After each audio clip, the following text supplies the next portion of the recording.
We are now recording live on the internet. Thank you.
Good afternoon, Vice Chairperson Chavez. Hi, Jess. Sounds good, thank you. Thanks. And if anyone else that I missed who just joined us would like to check your audio, please go ahead.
Hi there, Susanna. If you'd like to check your microphone, I'm going to ask you to stop your video when you get a moment.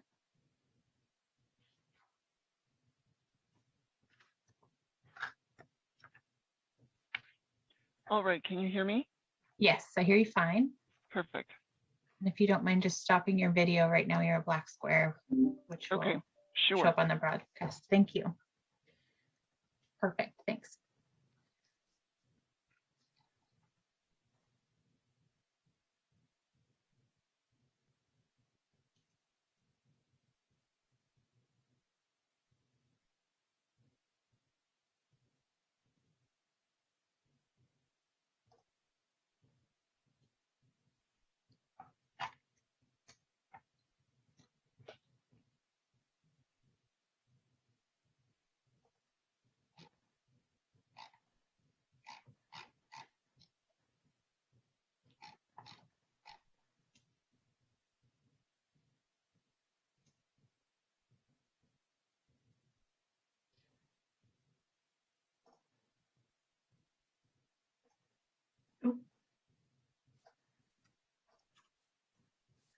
Okay, looks like we have everybody ready to go. Recording in progress.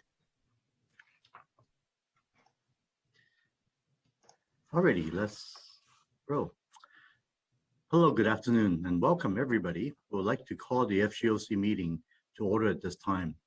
I am Supervisor Otto Lee, and I'm honored to chair the Finance Government Operations Committee along with my co-chair Supervisor Cindy Chavez today.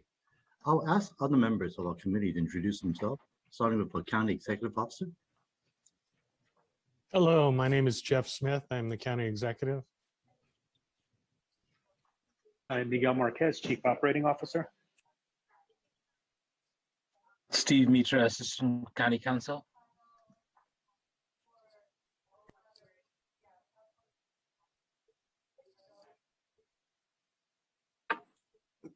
Rob Coelho, Assistant County Counsel.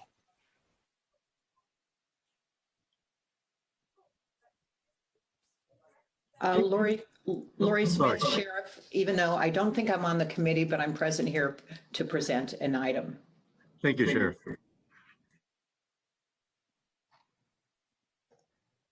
Okay, with both supervisors present, we now have a quorum, and this takes us to the first item of the agenda, which is public comment.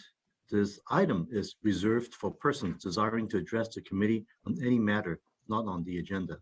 Members of the public who wish to address the committee on any item not listed on the agenda should request to speak at this time. Individuals will be called to speak in turn. Speakers are limited to the following: 3 minutes if there are 5 or fewer persons to speak, 2 minutes if 6 to 14 persons want to speak, and 1 minute if there are 15 or more who would like to speak. The law does not permit committee action or extended discussion on any items that's not on the agenda, except under very special circumstances. So if the committee action is requested, the committee may place the matter on a future agenda. Statements that require response may be referred to staff for reply in writing. And clerk, would you please let me know how many speakers we have for public comment today? All right, we currently have no request to speak at the moment. Oh, how easy is that? Well, thank you. Then we can move to item number 3, to approve the consent calendar and changes to committee's agenda. So for items that are removed from the consent calendar will be considered at the end of the regular agenda for discussion. The committee may also add items on the regular agenda to the consent calendar. There's no separate discussion of consent calendar items, and the recommended actions are voted on in one motion. If an item is approved on the consent vote, the specific action recommended by staff is adopted. Members of the public who wish to address the committee on consent calendar items should comment on this item, and each speaker is limited to 2 minutes total. So, Vice Chair Chavez, I have the following changes to the agenda, and please let me know if you would approve the following: adding items number 4, 10, 12, and 15, and deferring agenda number 5 relating to the CGL staffing study to the October 2021 FGOC meeting. And I would also like to request the following when the item is brought back to FGOC in October, which is A, at our last FGOC meeting, Dr. Smith had offered the Sheriff's Office the opportunity to submit a staffing proposal. I would like to request the Sheriff's Office to use the CGL study results to inform their own staffing proposal and provide a report detailing these recommendations.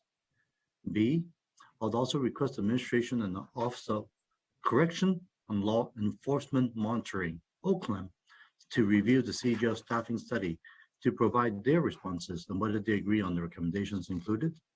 And C, I would like to request the administration to pause moving forward and issuing any RFP relating to procuring a vendor to conduct another staffing study until the board has opportunity to review and discuss the next steps. And Vice Chair Chavez, do you have any other additional changes you would like to make to the consent calendar? Yes. So, and I'm also going to say these back to you just so just so that I can make sure I'm clear and maybe add a few others. Item 4, which is the report on executive recruitment, you'd like to put on consent, and I concur. Mhm. I would also like to put item 9 on consent, as the report is very, very complete. And Mhm. that's the sustainability and climate action study. Unless you have questions about it. Yeah, we're fine with that too. Okay. Correct. And then item 10, that is the internal audit work plan. Item 11, this is the financial audit reports. Did you have questions on that item? Yeah, we do have some questions we Okay, had to ask. I'll on leave the- that one yeah, so off. let's leave it off. And then item 12, I concur. Item 13, this is the extra help usage. I was going to put that on consent. Yes, Okay. And item 15, this is the competitive grants that you'd like to be put on consent. 15, yes, that's correct. Okay, and then deferring item 5. And then item 14, this is a report that I requested at our last meeting. I understand through the audit management office that that report will actually be complete in September. So we don't need to hear it today, but I'd really like it to be complete in September. So we can put that on consent with the direction to staff to come back in September, if you're comfortable with that. Yes. Thank you. And then I just have a few requests on some of these items. On item 15, I would like to request an off-agenda memo during our mid-year budget hearings on the progress of the Office of Supportive Housing relating to the expending and allocating of grant funds. And Dr. Smith, we have ratified many grant applications after they've been submitted instead of approving the applications being submitted. So really, we would just want to make sure that the timing and all of that is just worked out for them. I know they have a big workload, but I'd love that to come back. And Sure. Usually the timing problem has to do with the grant availability. The funding agencies have a timeline that doesn't fit very well to our board timeline, but we'll give you a report back about that. Yeah, I appreciate that. And I know that where possible, I think it would be ideal if the grant applications could come to a committee, and mostly because I want to make sure the board's just both aware and policy aligned, so there's not conflict later. Thank you. Sure. And then also, I just wanted to thank Shannon Boucher, as you did a couple of days ago, Dr. Smith, for her team, and they did a really good job on the elections. One of the things I'd love to do is ask that through this committee, if Chair Lee is amenable, that we have ROV do a report back on a couple of things. One is on the placement of the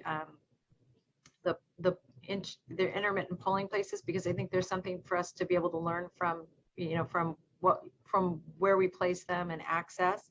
And then second, I know that we had some challenges at a couple of vote centers, and I want to make sure that we better understand any kind of voter suppression. I really want to thank Shannon and her team and Doug for just really responding so quickly to what we learned yesterday.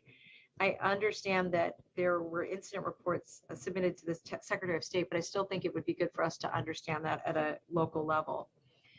Is that amenable to staff? Sure, we can do that. Yes, we were concerned about some of the intimidation that seemed to be going on. That's why we reported it to the Secretary of State. We were planning on coming back to the board, but we'll come to this committee first. That would be really great. Thank you so much. And also on the polling place placement, that would be wonderful to just understand the impacts of that.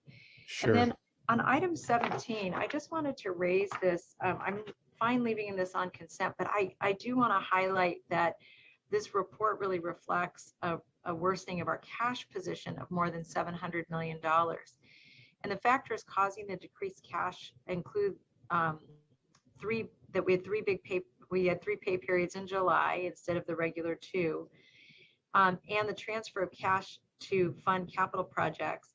But I also wanted to highlight that the hospital system experienced higher expenses and revenues, reflecting the commitment that we've made to COVID and to our community. And I really just want to say how much I appreciate these reports, but also Dr. Smith wanted you to know that I think the concerns that you've raised with the full board over the impact of spending revenue that we don't know when we're going to be paid back or at what rate is just really reflected in these reports, and appreciate them being in our packet. Yes, that's exactly correct. Part of this reflects the fact that we need to pay ourselves back with some of the funding from FEMA and other sources. So like you say, we're very concerned about the drop in cash balance. Yeah, thank you for that. And then for item 21, this is our possible items for October 14th. And I just want to remind everybody that the Fairgrounds Master Plan was not on today's agenda, and it's not on upcoming agendas. And I will reiterate my request that we keep this on every single agenda, as we have big chunky projects going on there at the fairgrounds. And I'm particularly want to make sure that what comes back to us on the 14th is inclusive of debt service strategies related to the development of the site and any offsite improvements. And also that we make sure we're reaching out to our BTA partners and the city of San Jose for opportunities around the fairgrounds. And Supervisor Lee, I will just say that we're going to have a chance, Dr. Smith and I, to get a closer look at that before the October 14th meeting, but want to make sure it's agendized so we're able to integrate what we learn into any potential actions. And then finally on this, I really would like to ask for a scope of work from the Parks Department to come back to the committee relating to investments in low cost or free public access to open space. Thank you very much. Thank you, Supervisor Chavez. And let me try to summarize, since we have quite a few things being put on the consent calendar. As follows, we are proposing to put on, and I guess the motion actually is to move item number 4 to consent, defer 5, move 9, 10, 12, 13, 14, and 15 to the consent calendar. Is that correct? And do I have such a motion? That is my motion, along with the direction given in that motion from both you and I. Correct, yes. And of course, I'll second that. To clarify, so the only thing we'll be hearing today will be 6, 7, 8, and 11. And now that we have a motion and a second, would you please take a vote? Vice Chairperson Chavez Yes. and Chairperson Lee. Yes, as well. Thank you. Okay, vote being unanimous. Oh, you know what? I actually have to take that back. I forgot to ask if there's anybody in the public who would like to make a comment on the consent calendar. I don't think I have done that yet. Is there anybody in public who would like to speak? There are no requests to speak. Okay, all right. Oh, wait a minute, we before- have one late request here. Oh, really? Okay, let me reopen that up, please. All righty. And, thank you. Our next speaker is Jason Dorsey. I'm unmuting you. Please accept the unmute. You will have 2 minutes to speak. The timer will start when you begin speaking. Hi, it's not on topic, but during the public comment, the raise hand feature was not on screen, so I don't think you got any speakers. Yeah, please proceed. So my public comment, I just wanted to bring up the proposal from Dr. Smith's report last board meeting of the ARP funding. I just wanted to ask this group to bring a motion to the full board to give the $2,500 essential worker pay to Santa Clara County workers for the hard work that they've done over the last year and a half. That's all I have. Thank you. That concludes our request to speak. Okay, good. I think so. And since there's no comments relating to the consent calendar, I think our votes have been taken and we're good to go for that. And moving forward, we go to item number 6.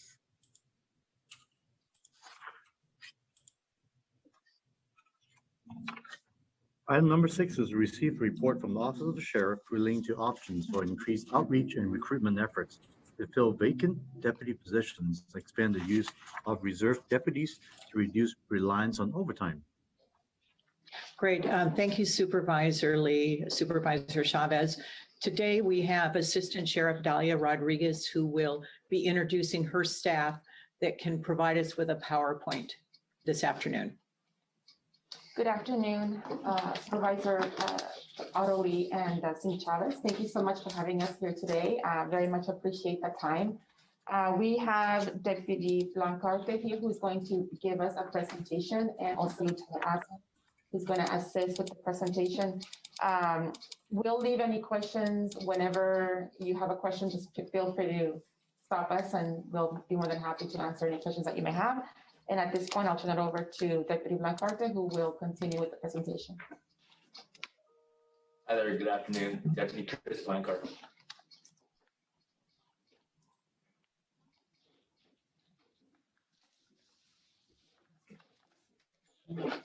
Are you able to see the screen? Not yet. The share at the bottom, share screen. Yeah, right there. Oh, Yeah, I'm already sharing.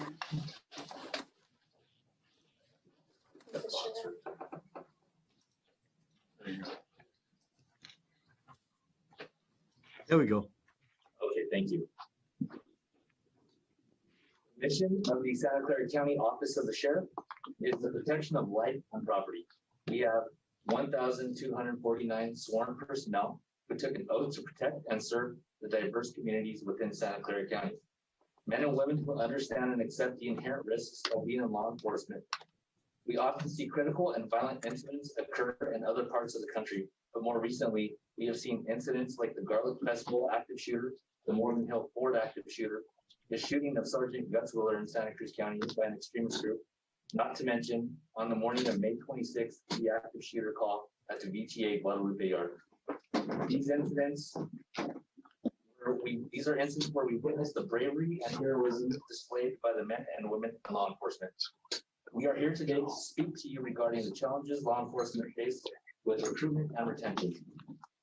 In 2020, the spotlight on police use of force created distrust in the police and the legitimacy of law enforcement as a whole.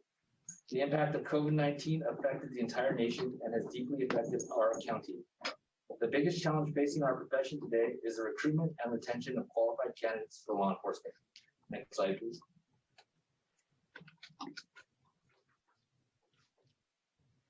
The International Association of Chiefs of Police conducted a membership survey of over 18,000 law enforcement agencies, including federal, state, local, and tribal agencies, to better understand the extent of the recruitment crisis and the impact these challenges have had on law enforcement agencies and the communities they serve.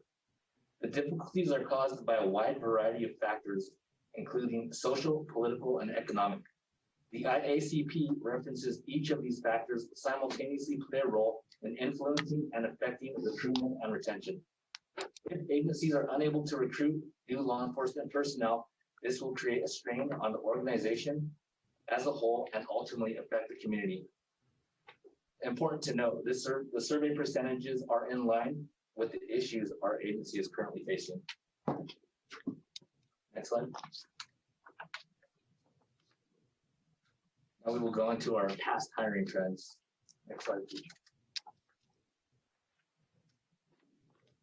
Slide before you represents the total number of applications the ESA has received each year, dating as far back as 2012, versus the total number of applicants that were hireable for the position of deputy sheriff cadets. This bar graph illustrates the number of applicants that applied versus those that have successfully made it through the selection process to become a law enforcement officer in the state of California. In California, our selection standards are governed by the Commission of Peace Officer Standards and Training, POST. A hireable candidate is one that meets POST standards. This individual has a good moral compass, good physical and mental fitness, and a clean background. These attributes are prerequisites for the profession. The Sheriff's Office continuously seeks to recruit individuals that are as diverse as the community we serve. In March of 2020, at the height of the COVID-19 outbreak and the public health order shutdown, our hiring was halted due to the countywide hiring freeze. Although 2 academies graduated in 2020, the applicants were hired in 2019, prior to hiring freeze. That is why in 2020 and 2021, you see 0 hireable candidates. This year, we were allowed to resume hiring in April. It is important to note that the hiring process is intensive and requires the applicant to submit to various stages during the background process, which include an application, EFA review, a written test, a physical agility test, an extensive background process followed by a polygraph, psychological, and a medical examination. Overall, the entire process can take anywhere from 6 to 9 months.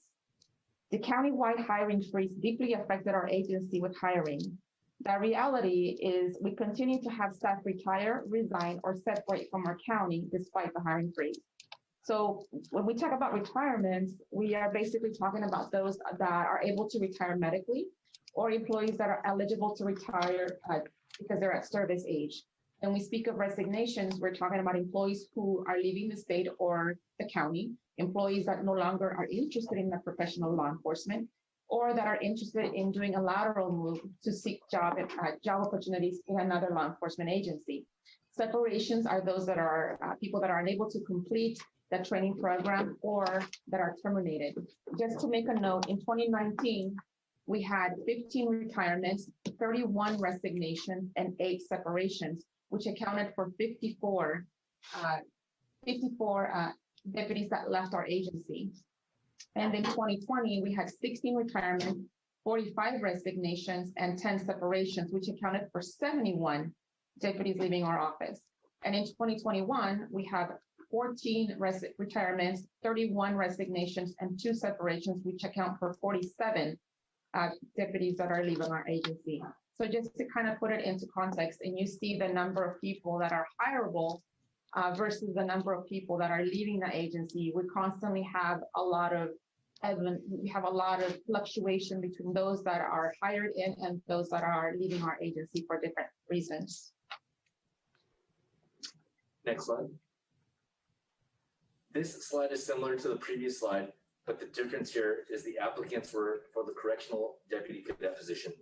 Also represented is 10 years worth of data. It's worth mentioning that there's such a huge difference during the background process. There are many steps, which include a written physical agility test, the application, of course, and during the physical and written tests, we have a lot of applicants who no-show. And then, of course, we move into the post dimensions where there's a big fallout of applicants during that part of the background process. And just to mention, same as with the deputy sheriff, regular deputy sheriffs, we have, again, people that are retiring or resignations or separating from our office for the variety of reasons. In 2019, we had 38 retirements, 30 resignations, and 14 separations. And in 2020, we also had 43 retirements, 14 resignations, and 7 separations. Again, the county had a huge hiring freeze, which prevented us from hiring, but those that were in the retirement age or those that wished to go to other law enforcement agencies continued their path and again left a lot of vacancies in our office. Next slide. For the next 2 slides, I will share academy data that depicts the number of cadets that start the academy and the total number of cadets that complete our deputy sheriff and correctional deputy cadet academies. Next slide.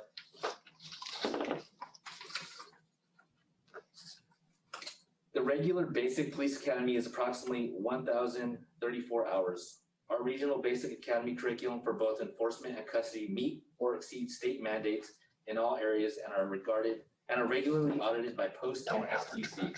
For example, the basic enforcement academy is currently 1,034 hours, while the post requirement is 664 hours.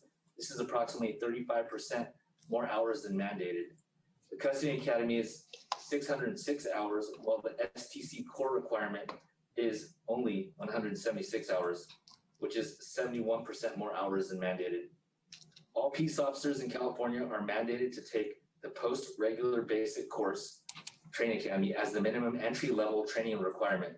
The post-basic course includes an intense curriculum designed to provide recruits with hands-on training, role play, patrol procedures, community policing, crisis intervention training, Blue Courage, which places an emphasis in mindfulness, officer wellness, and resiliency, bias-based policing, a course at the Museum of Tolerance, arrest and control techniques. All candidates must pass a variety of written, scenario, and physical examinations. The purpose of the training is to challenge the recruits physically and emotionally to prepare for the unknown demands of the job.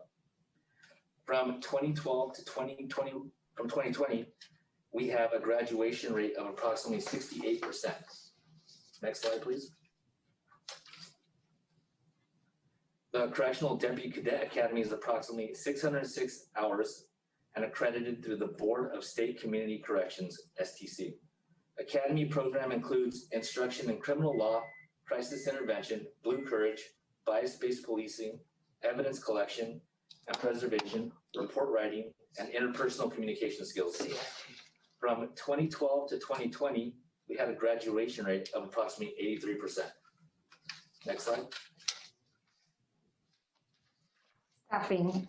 At the onset of the COVID-19 pandemic, the Sheriff's Office had to minimize our recruitment efforts and focus our efforts to assist with mitigating the spread of COVID. On April 20th, 2020, we completely discontinued our recruitment efforts due to the county-wide hiring freeze.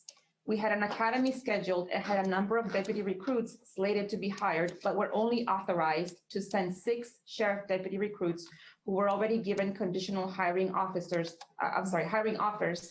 This was due to the hiring freeze. Throughout the hiring freeze, we requested a total of 188 exemptions for both sworn and professional staff. 75% of the exemptions were denied, and those approved were mostly for professional staff. COVID-19 affected our entire county and hit us hard with our budget. Because the Sheriff's Office was unable to hire new recruits, we moved fully trained deputies to fill contract positions, leaving vacancies in general funded cost centers. The inability to hire and fill vacant positions, coupled with the retirements, separations, and resignations, inflated our vacancy numbers. In August of 2020, we requested 60 exemptions, but were denied all but 15. At that time, we had 58 qualified deputy sheriff applicants, which were subsequently dropped. At the height of the budget cuts, our office was completely stripped by cutting all vacancies. By October of 2020, our office had lost a total of 173 sworn positions, 109 law enforcement, 64 custody deputies. Despite the setbacks, our backgrounds and recruitment unit continues to review applications, and in October of 2020 had 73 applicants from 2019 slated to participate in the physical agility testing. Of the 73, only 34 attended. Due to the continued hiring freeze and pandemic, we were not allowed to open our hiring process until March of 2021. When we did, the application was intermittent to comply with the public health order. This limited our pool of candidates and impacted our ability to capture interested candidates. Currently, we have a total of 152 deputies over the age of 50. And about 29 with over 25 years of service. We have the potential of losing 29 deputies to retirement and perhaps another 100 plus that have the option to retire. Next slide. So as of August 19th, 2021, there were 38 correctional deputy vacancies and 44 deputy sheriff vacancies. It's important to note that for the vacancies, for budget 230, we had a report of 80 total vacancies. However, of the 80 vacancies, 31 are considered supernumerary positions, which means that they are only utilized when a deputy cadet is in the academy or are in the field training program. These positions are unfunded and are only used while in training, and they're not counted as permanent staffing to fulfill all mandated functions. The true vacancy is actually 49 positions. 40 of these vacancies took place in the last 4 months. 7 of these new positions are for FY22. For budget code 235, we have 39 reported total vacancies. 26 positions were vacant during the hiring freeze. 12 positions were vacant in the last 4 months, leaving 1 position vacant for quite a long time. And then for budget 240, We had 49 reported total vacancies, 15 vacancies that fall under the CEO's jurisdiction, 23 vacancies shown are actually cadet positions, 20 funded. 1 new position for FY22 and 5 new vacancies in the past 4 months. 5 vacancies during the hiring freeze. Again, the numbers fluctuate because again, back in 2020, when we had our budget cuts, our numbers fluctuated from between March and August to then December. And now with the additional retirements and the additional resignations and separations, our numbers just differ depending on what month you're looking at. Next slide. California Commissions of Peace Officer Standards and Training examined law enforcement employment data that reflect a nearly 6% decline in the number of police officers from 2008 to 2014 in the state. Post cites economic realities in the form of budget cuts caused by some of this decline. In 2020, the County of Santa Clara implemented a countywide hiring freeze. Due to the budget shortfall, the Sheriff's Office had to trim over $60 million of its budget, resulting in the elimination of vacant codes. Across the country, all law enforcement agencies struggle to fill entry-level law enforcement positions. During the past 5 months, we have been actively recruiting to fill vacancies left by the hiring freeze. Negative perceptions of law enforcement continue to deter qualified applicants from entering the law enforcement profession. Also in 2020, we saw legislative and best practices changes around the use of force and transparency of law enforcement operations. The cost of living in the Bay Area, where the price of housing is at the top of the nation, forces prospective applicants to look elsewhere. It also a contributing factor that sends our employees seeking employment in areas offering affordable housing. The countywide hiring freeze from March of 2020 to April of 2021, coupled with the restrictions due to COVID, such as small testing groups and no in-person recruitment events, have made it challenging to reach the masses and attract qualified candidates. Additionally, all local law enforcement agencies are competing for the same pool of applicants, so the pool has reached its saturation point. Next slide. Additional challenges with recruitment also include the impact of the profession and one's personal life. Some of the categories are listed, such as the challenging work schedule, less family time, childcare availability, excessive commute times, as many of our staff lives outside of the county, anti-law enforcement sentiment by the community, and inability to telework. Next slide. Another challenge to hiring, what the International Associations of Chiefs of Police describe as a changing society. The rise of millennials, a generation of people who work to live, have replaced those professionals who live to work. You have a workforce that focuses on what are you going to do for me, coupled with the lack of loyalty to the employer. Next slide. And there are external factors. You have nearby agencies competing against one another for the same applicant pool. Competitive perks in the form of monetary incentives are the attraction, luring applicants to the highest bidder. Next slide. As previously mentioned, there is a limited candidate pool.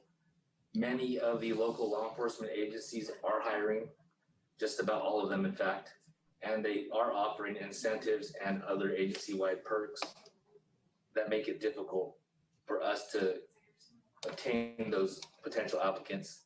And then we're finding that we have a lot of repeat non-qualified applicants who are showing up regularly to our written and physical agility. Next slide. In our agency alone, we are seeing an exodus of staff seeking employment with other agencies that offer flexible working schedules, affordable housing opportunities, enhanced training opportunities, and state-of-the-art equipment. These other agencies are often smaller agencies in affordable areas of the state offering a better quality of life. Other agencies in the local region offer incentives for laterals, training, better schedules, and new patrol vehicles equipped with modernized equipment, use of technology in their policing, and new software applications. Some of the agencies also offer additional pay to officers assigned to specialized unit, which is considered premium pay. Next slide. These patches represent the law enforcement agencies hiring within our county. As shown here, the city of Santa Clara is offering lateral police officers a pretty competitive or premium salary, if you will, of $143,000 approximately to $182,000, which is the base salary. Next slide. Here are some more of the perks that Santa Clara Police Department is offering. They offer a hazard pay for those who are in specialized units. They have a patrol schedule that they've created to help alleviate personal life challenges. They offer their employees an on-duty workout program to promote fitness and health. And they offer advanced equipment, and they have several training facilities to ensure that their staff is properly trained. Next slide. Competing agencies hiring within the Tri-County are Alameda County Sheriff's Office, Santa Cruz Sheriff's Office, and Monterey Sheriff's Office. Currently, Alameda County is offering hiring bonuses to deputy sheriff recruits, those who have not yet gone into the academy. They're offering a $10,000 sign-on bonus. For deputy sheriff graduates, those who have graduated from the academy, are being offered a $12,000 sign-on bonus, and lateral applicants are offered a $15,000 sign bonus. Incentive amounts are dispersed in 4 equal installments over a 4-year period. The Santa Cruz County Sheriff's Office recently approved hiring incentive pay and vacation advancement totaling $25,000 upon completion of the field training program, which is approximately 10 weeks after the starting date. Santa Cruz County program will remain effective until they hire up to 20 lateral transfers or until December 31st, 2021, whichever comes first. As mentioned, the Santa Cruz County Sheriff's Office also provided a vacation advancement. This program includes advancing 40 hours of vacation upon completion of the field training program, which is approximately 10 weeks after the lateral begins employment with the agency. Next slide. In the past few years, the Sheriff's Office has seen a migration of seasoned deputies, including sergeants, lateraling to other agencies, displayed on this particular slide. We conducted several exit interviews for some of the deputies as they leave our agency, and we ask them specific questions as to why they're leaving our agency. And a lot of them note the cost of living is a huge impact when staying in Santa Clara County. They also noted that they wanted to be in an area where they felt supported by their community as well as their governing bodies. Those are some of the things that are mentioned when we do the exit interviews. They want to make sure that they wanted to let us know that specifically in Santa Clara, their city council is very supportive of their law enforcement agency as well as the city of Roseville. In the last year or so, we've had 7 seasoned deputies, or actually in the last 3 years, we've had 7 seasoned deputies and 1 sergeant that lateraled over to Roseville Police Department. In the last year alone, we've had 1 sergeant and 3 deputies that have lateraled to the city of Santa Clara Police Department. These are all concerning because we are losing a large number of very seasoned deputies with upwards of 10+ years of experience, leaving our agency to other agencies in the local area.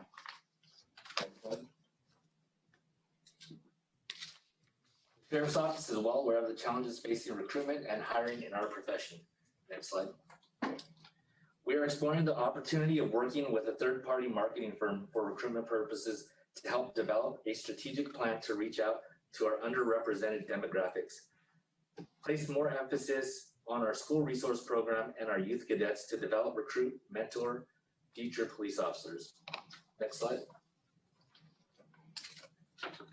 In the near future, we anticipate asking the board for funding to approve monetary incentives to attract prospective applicants, as well as solicit a marketing firm to modernize our recruitment efforts to target quality applicants in a competitive hiring market. We are working toward partnering with underrepresented demographics, which will enhance community engagement to attract and hire diverse candidates. An example of this is the Office of LGBTQ Affairs, conducting presentations at colleges, other community outreach programs, reaching out to individuals from underrepresented communities may not be aware of career opportunities within our agency. Next slide.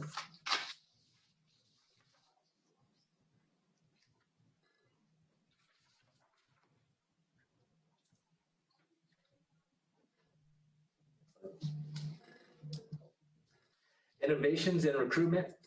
We are exploring the use of technology and social media to reach a broader audience. With COVID restrictions, we had to find innovative ways to target applicants because we couldn't rely on in-person recruitment. Next slide. The Sheriff's Office Reserve Unit is made up of members of the community who volunteer their time to supplement Sheriff's Office services.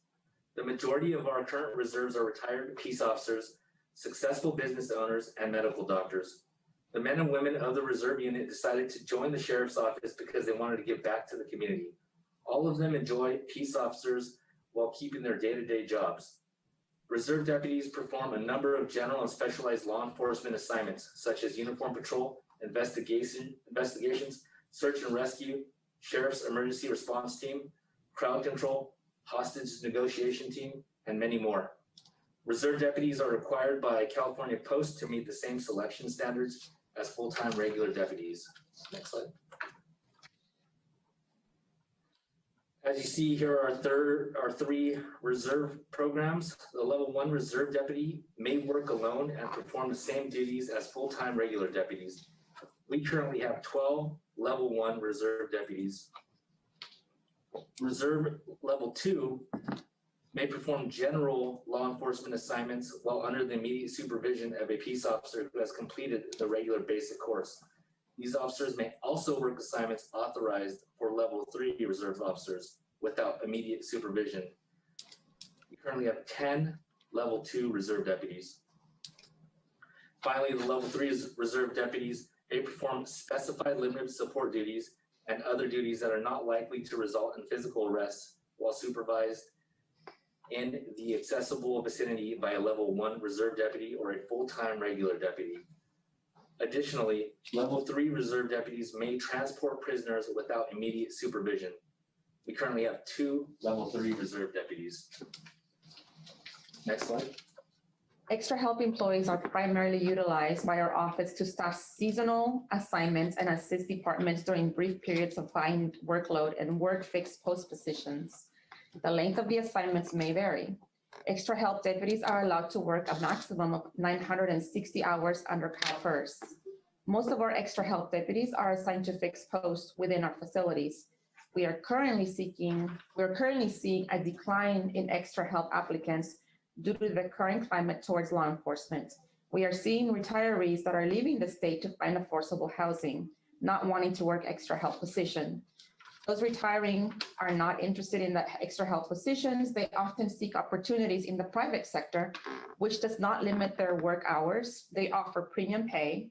They have flexible schedules and provide additional incentives, for example, working from home. These private entities include Apple, Google, eBay, and Facebook.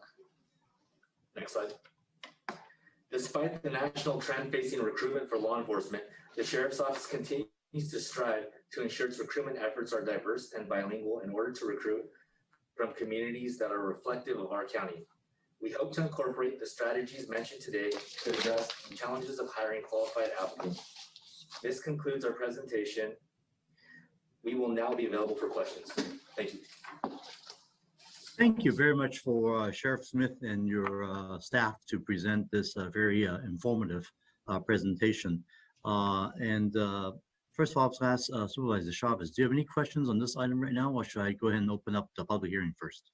Public hearing would be great. Okay, great. I'll go ahead and open up the public hearing. Is anybody who would like to speak on this item? Yes, we do have a couple of requests to speak here. Should I set the timer for 2 minutes? Yes, that would be perfect. Thank you. All right. The next speaker is Scott Largent. I'm unmuting you. Please accept the unmute. You'll have 2 minutes to speak. The timer will start when you begin speaking. Thank you. Good afternoon, everyone. Scott Largent. I was on in the beginning of the meeting, but we had a couple technical problems. I was not allowed to raise the hand up, but I did contact the clerk's office, and I think that got worked out. And I was able to put my hand up for this item. There might be other people from the public that might have wanted to chime in at public comment and consent calendars. So you might want to kind of maybe reopen that option at the end of the meeting. As far as the, it was interesting, the woman, I'm sorry, names are horrible for me today. I don't know what's going on. The gal that was speaking about supporting law enforcement in a way. I understand the anti-cop thing that's been going on for the last couple of years, and I think things are shifting, but I think it's important to have the support of the people in power, the board. And I worry that we're not supporting the sheriff's department. You know, we kind of put them in that same bucket after all the George Floyd protesting. We never commended the sheriff's department on saving the day downtown San Jose. I thought that if they didn't do what they did, which was defusing a situation, this would have turned into a Portland. It would have turned into a Seattle.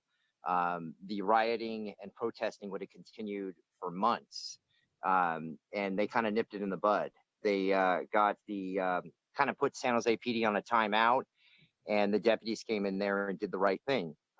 They did not engage with people. They didn't rough them up. They didn't start using the, you know, the rubber bullet hand cannons. They didn't start tear gassing everybody. There were situations where they kind of had to do that on a minimal level when it really got out of control. But they held the line and they did it right. And the board should be, you know, putting the credit where it's deserved. And what I see at a lot of these meetings now is we're putting them all in the same bucket. And there's a big difference between the PD and the sheriff's department. And I was impressed with what they did. And videos don't lie. And I can't find any misconduct out there. Just a lot from San Jose PD. So thank you to the sheriff's department for fixing that problem. Thank you. The next speaker is Ubish Kumar Mehta. I'm unmuting you. Please accept the unmute. You'll have 2 minutes to speak. The timer will start when you begin speaking. Thank you very much to the Board of Supervisors as well as the County Sheriff's Office, Clara Smith. I wanted to emphasize on the presentation about a few things. One is the structuralization of a recruitment. Second, the applicability of hiring the reserves and keeping the reserves. Also, keeping in line the context of that, you know, how different law enforcement agencies within the county differs from each other and having the divisional and the benefits and the perks that is being offered. However, when hiring the peace officers as well as the law enforcement officer, it is equally important that, you know, to not to undermine that, you know, how much efforts, you know, that is being put across to prepare these officers, and there has to be a retention mechanism to be there with respect to the laws that has been established within the state of California, where to identify that what a peace officer, a trained peace officer, consisted of a type of a conduct, ethics, and integrity they maintain, and as well as having the misconducts, misconceptions, and misleads that has been created. So, in a way that, you know, you are preparing a peace officer, law enforcement officer with a high salary value of 180,000 K, and when that particular person is not being retained, what happens to that law enforcement agencies as well as to that officer, you know, which is now being trained and now serving to any agencies which is actually being trained by the law enforcement comprised of different agencies like FBI and CIA. So it is equally important to create a retention policy where to keep the notice about the police officer that is being hired and kept that as a reserved as well. So when they are required to be recalled, they be recalled without having any notification be justified and putting the right set of standards for it. Next speaker is Peter Erickson. I'm unmuting you. Please accept the unmute. You will have 2 minutes to speak. The timer will start when you begin speaking.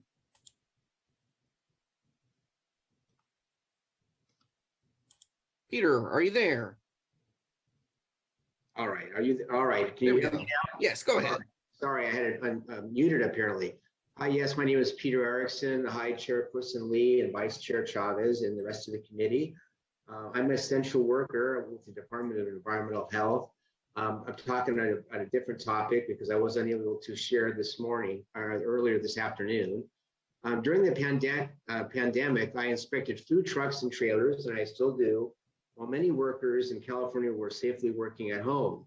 I was proud of my services to the community and still am, while allowing food trucks, trailers to operate while many food facilities were closed or had to sell food to go only.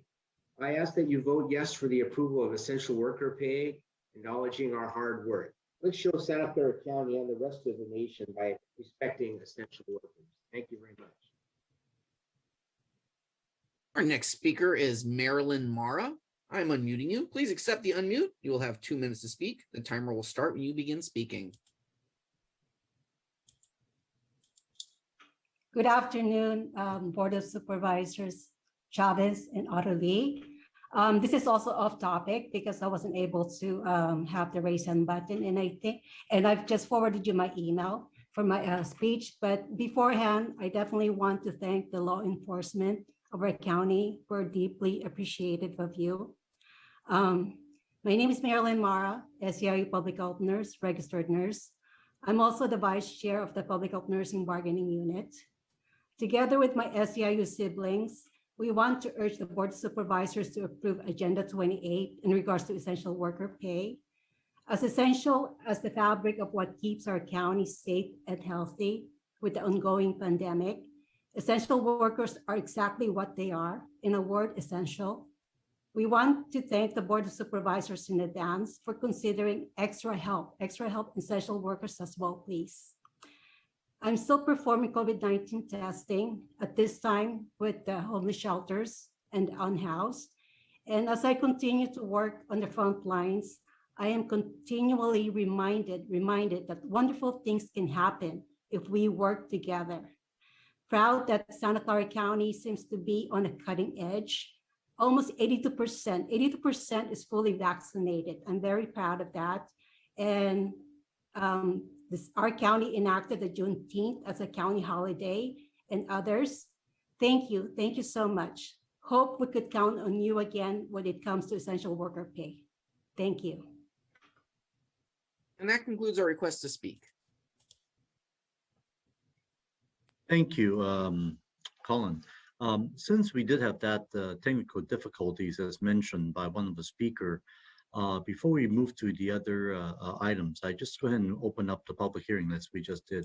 Is anybody who would like to speak on items that you are going to speak on either consent or during public comments? I'm just going to let that in right now. So is anybody in the public who would like to speak? Go ahead and raise your hands. And we do have a couple of requests to speak. Okay, yeah, we'll just go and address those right now. Thank you. All righty. The next speaker is Rosalinda Nunez. I'm unmuting you. Please accept the unmute. You will have 2 minutes to speak. The timer will start when you begin speaking. Hello, my name is Rosalinda Nunez, and I am also an essential worker. And I want to thank you for supporting us during these difficult times. And I would like to request that you please approve the essential workers pay for thousands of workers, SEIU members of the Clara County. Thank you.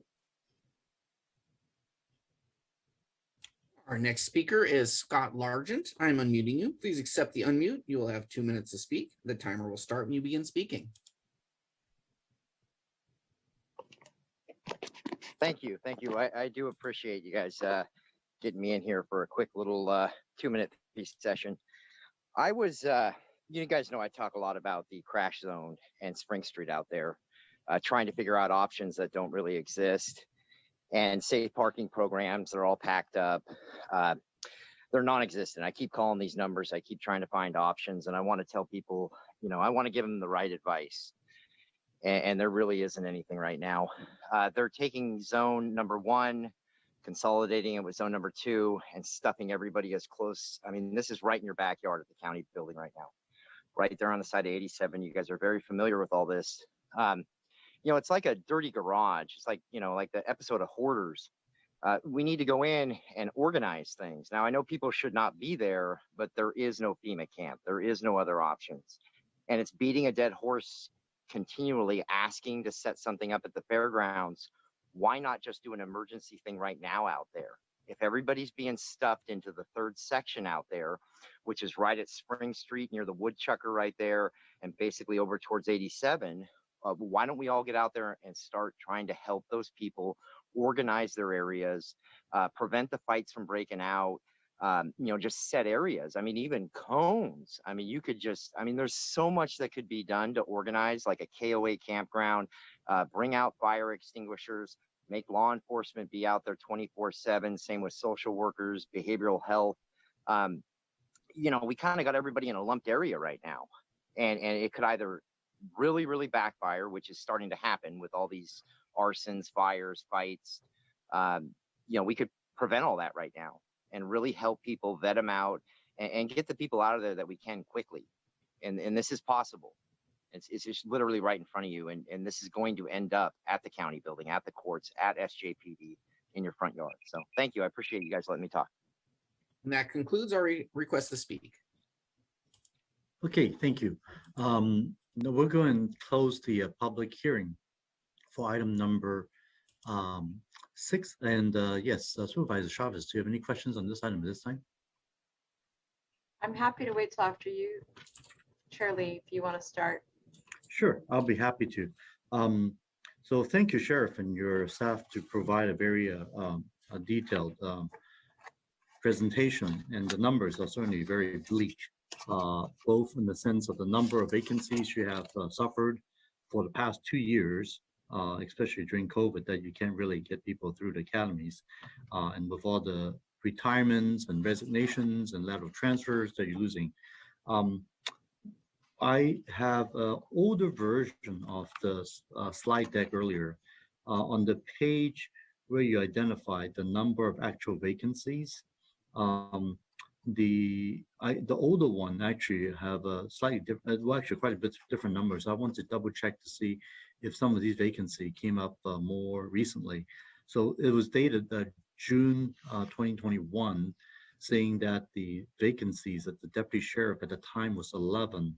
But based on today's presentation as of August 2021, the number of deputy sheriff vacancies is now up to 44, which of course is like almost 4 times the numbers.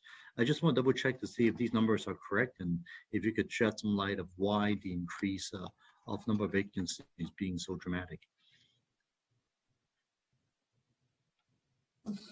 Okay, so yes, so the number is correct in a sense, and the reason why is because we do have those cadet positions that are open.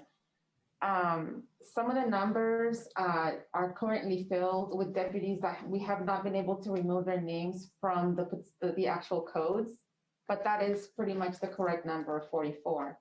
The 80 vacancies that are listed in one of the reports is basically, it includes professional and sworn staff, if that makes sense. Right. Well, and yeah, I was just trying to compare it to the one in June, where it was listed at the time only 11 their deputy sheriff vacancies was there only like 2 months prior. So I just wanted to make sure if that number was correct at the time or that was the wrong number. No, that was correct at the time, but since then we've also had some people that have resigned, some people that have separated, and we've had a couple of retirements. So that number has increasingly gone up between June to now. Wow, yeah, that's a lot from 11 to 44, clearly. Okay, second question I have is regarding the people, the deputies and also correctional cadets, right?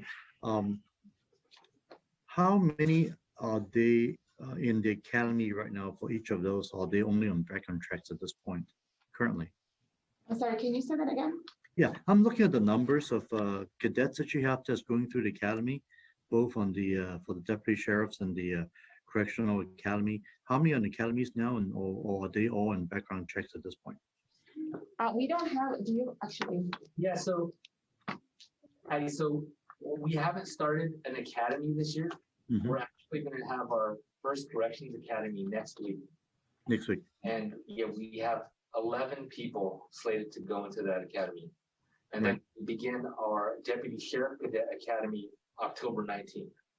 October 19th, okay. And at this time, we're not sure how many will be in that academy. And the reason behind that, sir, is because, like I said, the hiring, we were allowed to start hiring in April 2021. And the process for the application was open intermittently. So we basically had 2 weeks on, 2 weeks off, 2 weeks on, 2 weeks off, and we were only allowed to have X number of people apply because of the COVID rules. So that really impacted our ability to get a large pool of applicants. So we are trying to expedite as much as we can. Our background in recruiting is actually working on a lot of the backgrounds, but it's been a little bit difficult with all the different agencies competing for the same pool of people. Our numbers are relatively low. So we are working on trying to expedite the backgrounds, and hopefully we're looking at hopefully 25 for the October Academy. But again, that all depends on if they're able to make it through backgrounds, if they meet all the qualifications, and even then, we may have people drop because of the qualifications issues. Right. Thank you. Now, we also talk about lateral hiring. We have lost a few to some other agencies locally. Have we been able to have any lateral hire in the last couple of years from other agencies coming to our deputy sheriff ranks? So in previous years, we have had opportunities to hire laterals. Unfortunately, currently, we have a lot of agencies that are basically competing for the same group of people. And so when you have other agencies, like for example, Santa Cruz County, where they're offering $25,000 for a lateral, not including the 40 hours of vacation, obviously, if you have a lateral and you have the opportunity to get $25,000 incentive, that's where you're going to go. Also, when you're talking about smaller agencies, like for example, Roseville, you have the lower cost of living, housing is affordable, the community is very nice. Most of our laterals that are going to Roseville are taking a pay cut, but at the same time, they're getting more property for their money. So we are definitely competing. We are looking for laterals, but again, it doesn't hurt if we have incentives that we're able to provide as an agency, as a county, to hire those laterals in. And currently, we do not have any incentive for lateral hire, correct? We currently have no incentives at this time. Okay. And I would ask if this is something that you might be able to suggest when we come back in October, proposal on staffing. I would love to hear what type of proposal you might want to suggest regarding that. So we might be able to sweeten the pot, shall we say, to do some, because obviously having our cadets going through all the background training and going through the academy, it takes them many months before they could be deployed. Lateral means they are basically all ready to go, right? And with the number of vacancies we have, this seems like that's one of the ways to try to beef up our manpower, shall we say, to a faster clip. Okay. Absolutely, Yes. sir. You're absolutely right. If we are able to get laterals hired, we are able to onboard them a lot faster than our recruit deputies. Normally what will happen is they still have to go through a background process, but because they're working for another law enforcement agency, it's a little bit easier to conduct that background. And it's also a lot easier to do the in-house training, which normally could take anywhere between, depending on the individual, 3 to 6 weeks. And Supervisor Lee, yes, we will come back with a recommendation and we'll survey the rest of the marketplace to find out what would be reasonable. And so thank you very much. We will bring it back to FGOC in October. Okay, thank you, Sheriff. And that's all the question I have for the time being. Supervisor Chavez? Yeah, thank you. I want to start with the first number because I got a little confused by it too. For enforcement officers, that's the 44 number, Dahlia? That is correct. Okay. And when you were talking about telework, were you referring to officers teleworking? No, I was referring to some of our extra help. When one of the recommendations was to hire additional extra help to help us with our staffing. You mean you mean to do recruitment?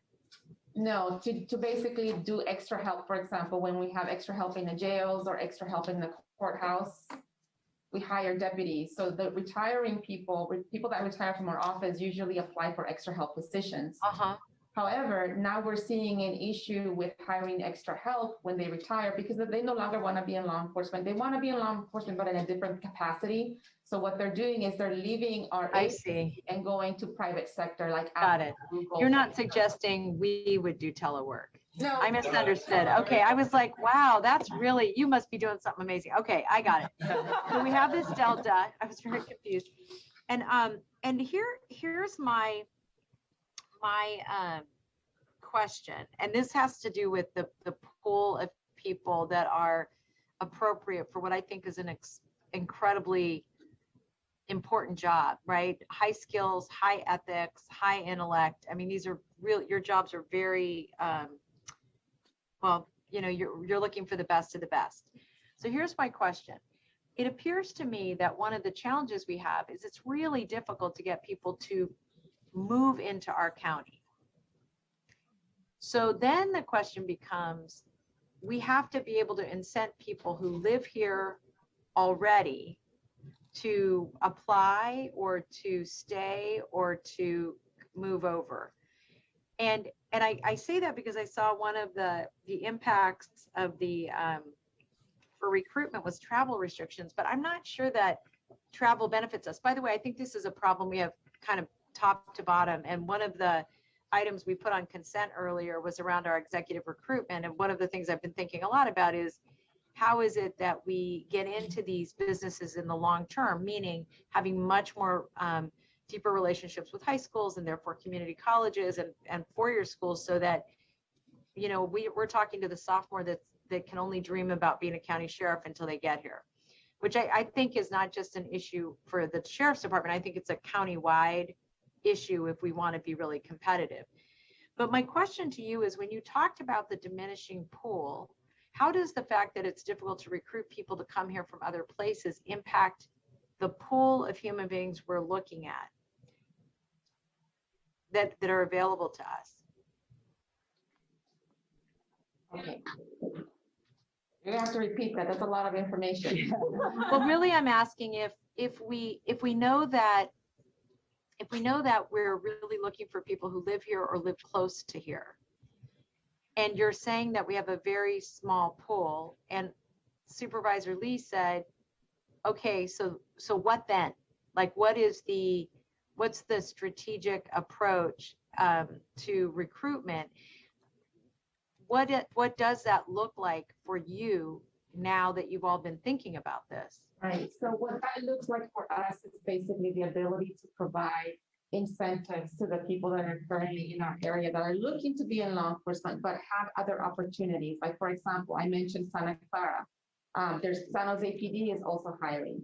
I think what is important to kind of focus in on is what are we doing as a county to lure those potential applicants? What are we offering those applicants in the sense of incentives, additional training, or maybe I should say more things that motivate them to stay within our agency, right? So, well, I guess, so Santa Clara, to me, they've always been off the charts.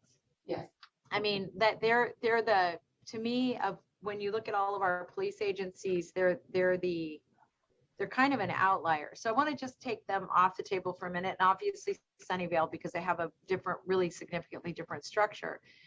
And I guess what I'm wondering is, if, as you think about what is reasonable to build into the long-term health and culture of the organization, if you prioritize those types of incentives, because you're also trying to attract somebody who really wants the job, they want to be here, they're not being wooed per se, because, you know, your jobs are very difficult. If somebody, you know, so anyway, I guess when you come back, I'd be interested in really deeply place-based strategies that you can align with the future culture of the organization that you most desire.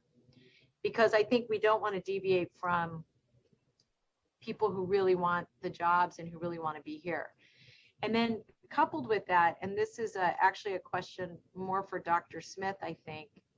I don't know if Dr. Smith is with us still. Okay, there he is. Yeah, I'm here. Oh, thank you. Dr. Smith, you know, one of the questions that I have is, have we, I know we have talked about this, but I don't, for very particular kinds of jobs, but I wonder if this is something you could give some thought to when this comes back to us, we could have a kind of a strategy around this. It seems to me that jobs that we know the recruitment time is so long for, and that we have a risk of being underserved, as to whether or not we should come up with the 2, 3, or 4 job classifications that we overstrength by a small percentage. And I think the sheriffs fall into that category. What made me think about this is that when we were trying to make sure that we had enough staff for the CAN Center, as an example, that we did a strategy of overstrengthening them because we were losing folks at a rate that frankly had, I think, not so much to do with the job qualifications, but the opportunities for promotion out of it. Like, we know that's a place that people steal. Is that something that you all have thought about or are thinking about? And is that something you could come back to us with when we're talking about the long-term health of the size of the sheriff's department? Yeah, great question. The short answer is yes, but if you indulge me, I'd like to make a few comments, if Please. that's okay. Please, thank you. I think your initial commentary about how do we plan for the future in a different world is very important. I'm obviously really concerned about the report today, and we've known about that and tried numerous ways to try to deal with it. But I think there are a few issues that weren't really focused on. They were mentioned, but I think they're really important.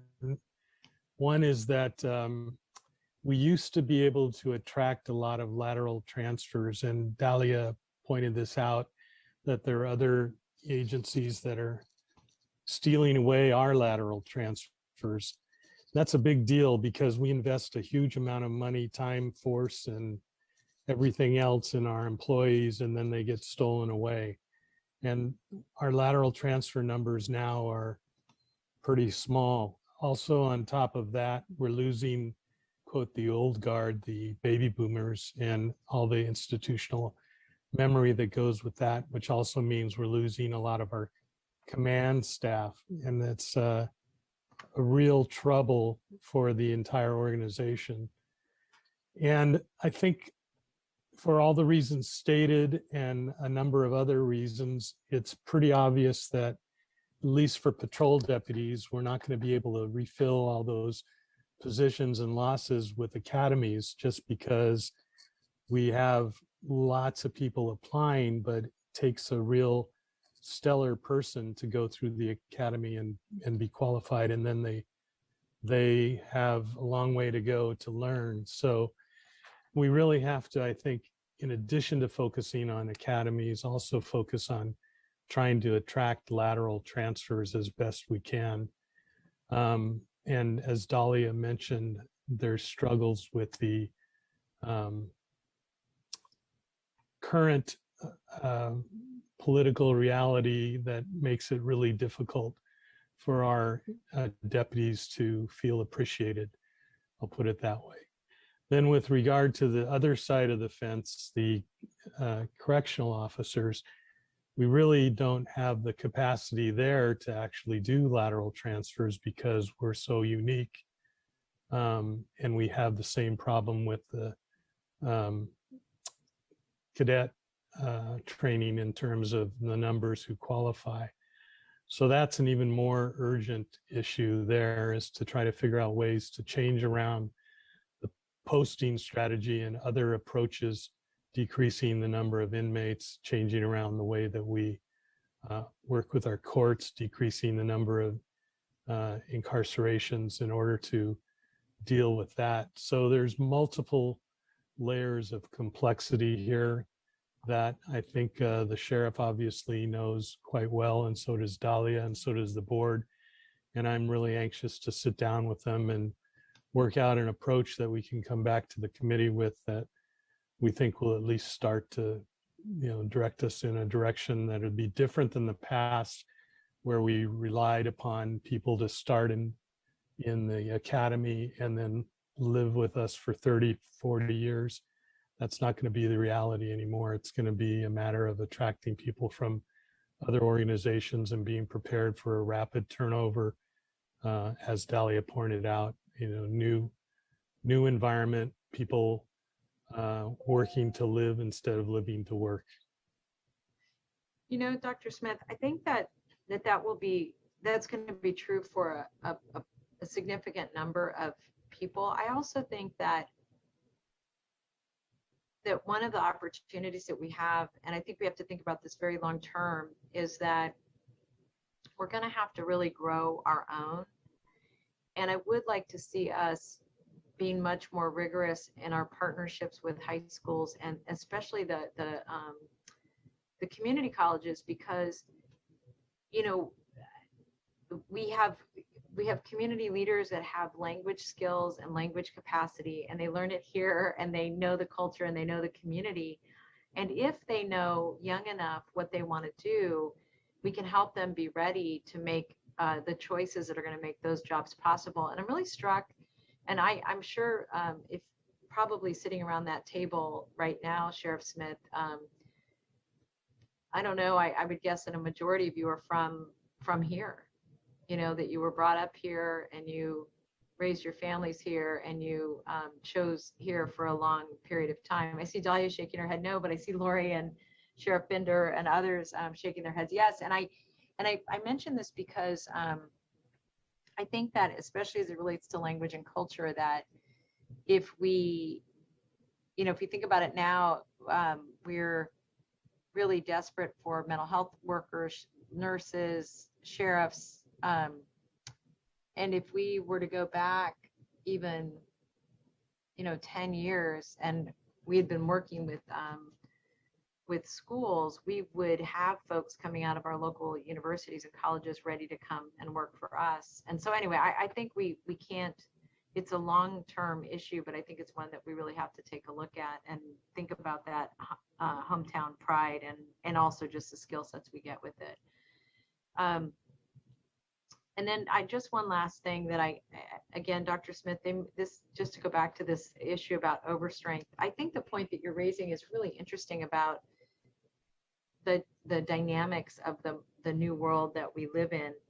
And I wonder if you, as you think about that overstrength strategy, if we also want to take a look at I know you've done a lot of work with ESA to really improve the time for recruitments and the like. And I wonder if we have ever done a study to take a look at how people move within our organization to different parts of it.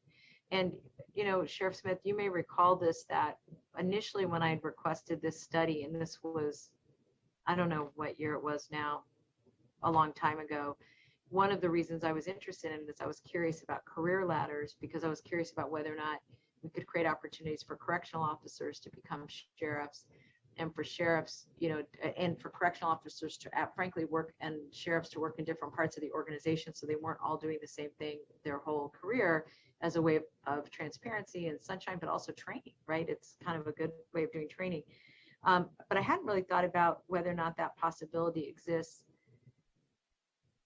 more broadly within our county family. But I'd be curious about if that's something maybe you and ESA have already been thinking about, or if that's something that you could give a little bit of thought to. Yeah, we've thought about it. It's a challenging issue to deal with in the sheriff's department because of the special skills required and the special training. In other counties, and I'm not suggesting this, so don't anybody get upset. In other counties, deputy sheriffs typically have, some time in the jail, and then will go out to patrol. And so there's the ability to switch back and forth and sort of find out where they want to be. We don't have that capacity as much because we have mostly correctional deputies in the jail, although we do have some sheriff's deputies there, but it's a little more rigid and a little bit separate. But we certainly will be happy to look at it with the sheriff's office and see if there's something we can do to give people more flexibility, more options. I think just from personal experience, the group that's really the most difficult, has the most difficult situation is the correctional officers who basically have a career in the jail. And that's really challenging because after a few years, it wears on you.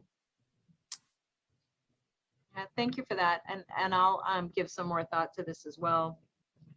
Thank you. Thanks, Shirley.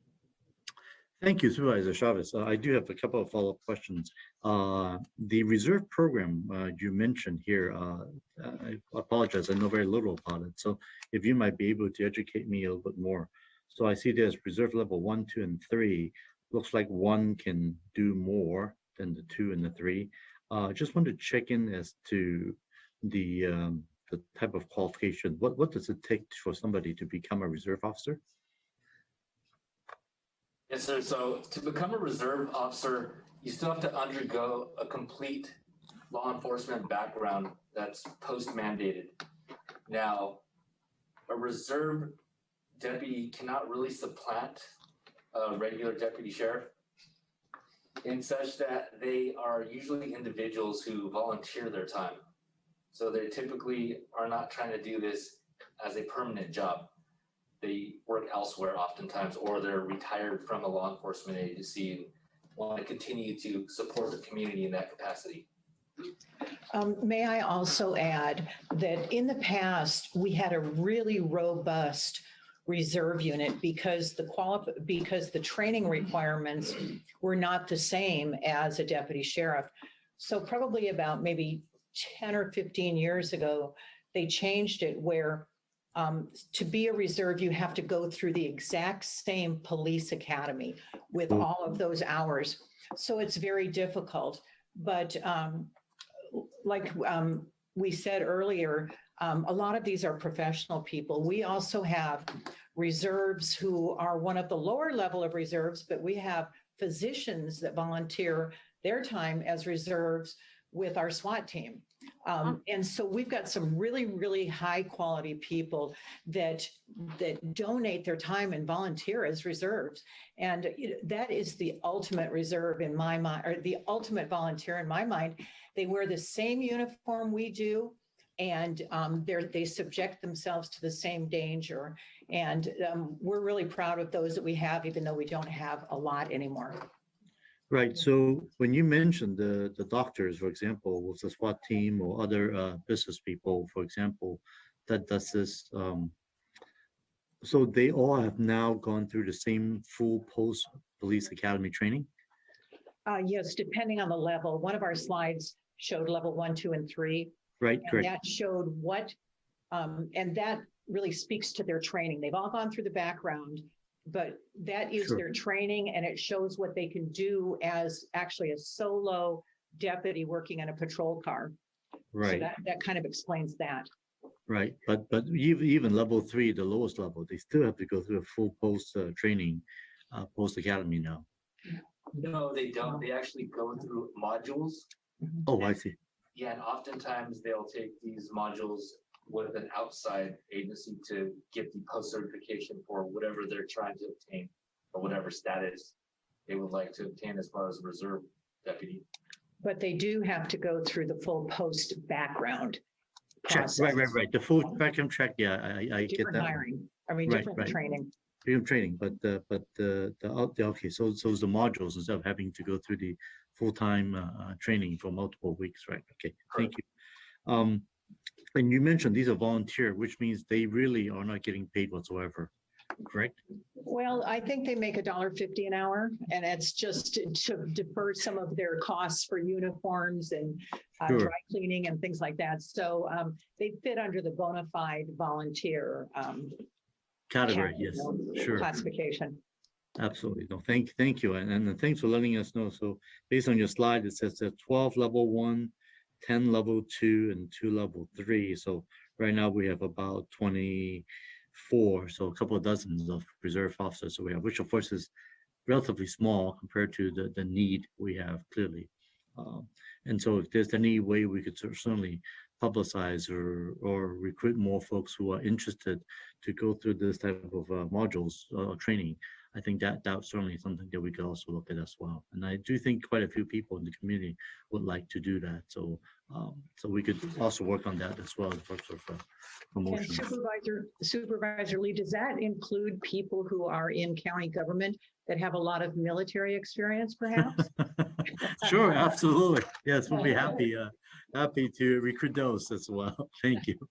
No, she's poaching my staff. I was just gonna say, I want to make sure that training is good. No, I'm kidding. It'll be good. All right, and I think that's all the questions I have. Well, first of all, thank you very much, Sheriff, and your very capable staff of presenting a very important, complete, but bleak picture regarding the shortage that you're facing right now. And we certainly look forward to seeing the more complete report next week too, with next month, excuse me, in light of the CGL report that has come out. Okay. You. And I really want to thank both you and Supervisor Chavez for the support you show to our deputies and for the appreciation of the job that they do during COVID and during major events. It means a lot to our staff what we hear from you. So thank you. And thank you so much. And Dr. Smith also is always very good to our staff. Thank you. Great. Yes, thank you very much. Thank you. All right, and if there's no more questions on this item, I'll just go and move. Do I have a motion to move to receive the report, Supervisor Chavez? Thank you. Now second it, and let's go take a vote. Vice Chairperson Chavez. Yes. And Chairperson Lee. Yes, as well. Thank you. All right, and then now we move to item number 7. Okay, which is receiving report from the Office of County Executive relating to the strategy to address hate crimes in Santa Clara County. And let's see, to present this, do we have staff? Is it Maribel Martinez? Good afternoon, Office of Chairperson Lee. LGBTQ? Yes. Yes, good afternoon, Chairperson Lee and Vice Chairperson Chavez. Rosia Luna, Deputy County Exec. Oh, hi. With me, hello. Hi. With me today are Maribel Martinez and Kathy Robles from the Division of Equity and Social Justice. We are happy to answer any questions you may have on this item. And Supervisor Lee, I'll just say that I asked them just to come for a verbal report because we have actually a big meeting. They're going to come with a full report in October. Correct. But what I didn't want to do was wait on making sure that that we had an opportunity to give them a little bit of information so that in October we weren't saying, where's this and where's that?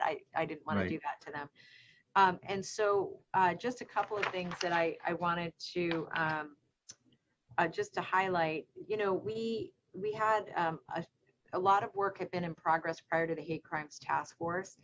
And so that what I want to make sure of is the work that was generated in 2016 and 2017 relating to immigration, hate crime, and our overall climate and issues for women are not left out, because that had a comprehensive work plan that had like maybe 64 or 5 policy initiatives. And then we already from the Hate Crimes Task Force, now we're moving on more and more issues. And so what I wanted to make sure is that items 1 through 8 on page 9 of the staff report that come back to us are really detailed in terms of what we're doing for follow-up for a couple reasons. One, I want to make sure that our committee gets a chance to dive in, but the other is I want to make sure that we can track with the Hate Crimes Task Force so that they're getting a chance to look at this work and incorporate it into their thinking. As you know, we're working with San Jose State on a bunch of different parts of the work. So I want to make sure that staff provide a comprehensive work plan to them also, so that you're not duplicating. And frankly, I don't know that they're getting some insight from the committee that may actually be beneficial, especially given how long, you know, that we've been, these pieces have been in process. And the last thing I would just say is of the 64 initial policies, you know, if there's some of those that we've already done, or some of them that you're no longer we wouldn't recommend, that's okay. We should just say it so that they come off the list one way or another. Does that make sense to everyone? Okay, that'd be great. I think those were just my comments. Thanks, Supervisor Lee. Thank you, Supervisor Chavez. Let's see, let's find out, is anybody in public would like to speak today? Anybody in public hearings? We currently have no requests to speak. Okay, I'll go ahead and close the public hearing. Yeah, first of all, thank you, Maribel, for the report. And there are a couple of recommendations I would like to ask to clarify, if I may. The first one's regarding that hate crimes hotline, a warm line that has been discussed.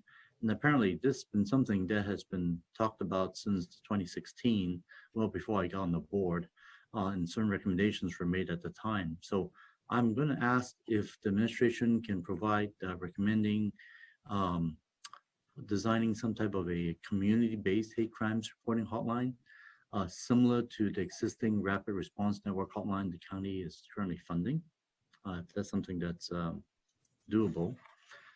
Item 2, as it relates to the issue of bystander intervention training, I would like to find out if there's a more structured program detailing, like, say, the number of trainings being held throughout the year, what are the target audiences, the geography of where these trainings will be held, an assessment at the end of the year on the attendance or the efficacy of the program. And then the last question I have is regarding item number 8, relating to a countywide public awareness campaign to combat the racially motivated incidents in the community, and instead foster multicultural understanding as well. So in my referral, I request the administration to provide the board with the recommendations to design this type of campaign by leveraging Welcoming County media campaign previously in OIR. So what I'm looking for is a plan, a detailed plan that considers existing social psychological research or poll information that would help explain the implicit bias and how to address it through the messaging. And I would like to recommend staff to view the another county, LA County's own anti-hate efforts through the LA versus Hate campaign to inform on the county's plan on moving this item forward. And I agree with Supervisor Chavez's comments there, and certainly look forward to the full report when it comes back to us. Okay, and Supervisor Chavez, do you have any more comments? Yeah, thank you, Supervisor Lee. You just reminded me of something, and that is that, and I apologize that I don't know the answer to this. If you all have participated in or been attending the most recent hate crimes task force meetings. Yeah, so one reason that I was asking is that there is a little bit of debate about approach, like the most effective way to actually approach reducing the number of hate crimes, and that it cuts in a bunch of different ways. Some people don't want it to be too legal. Some people want it to be more community-based. There's that kind of dichotomy. But the other interesting question is what we have learned about creating community norms around acceptance that I think when Supervisor Lee talks about what LA is doing, it's an interesting point, that we should just be thinking about what we see that's actually creating new community norms. So one is what LA is doing. The other is, you all may be familiar with the resources that we've been putting into, gender-based violence and really addressing those kinds of issues. And one of the things that came out really, really clearly early on in that design was that there was a very big emphasis on making sure that we were working with schools and young people at a younger age, actually, frankly, than we even thought we needed to, around healthy relationships. And it just has got me thinking about,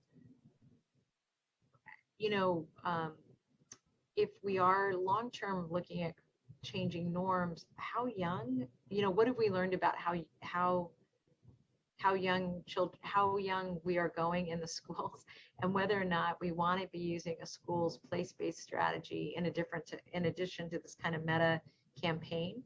And if we do, how does that align with all the money and investments we're making already relative to prevention, right? And I don't know the answers, and I don't know that you'll know all of that in October, but Rocio, now that you have this, the department and this team of leaders and that are, cross-cultural, it would be interesting to take a look at what we're spending relative to what we're investing in prevention here. And, public health also is doing their own anti-violence thing. And in some ways, I feel like we have a lot of activity that I don't know if it's united enough to start to really bend the arc on norms. And I'd be just curious about your thinking about it. And again, like I said, in the Hate Crimes Task Force, there's some strong opinions about what we've done that's worked and what hasn't worked and what we should and shouldn't do in the future. Yes, I agree. I think we definitely are leaning in with San Jose State and Dr. Wong to sort of integrate and bring back a more comprehensive sort of picture. And we'll do our best to gather as much information about what others internally are actually doing and sort of put together a picture for you of all of the different efforts and where we have opportunities.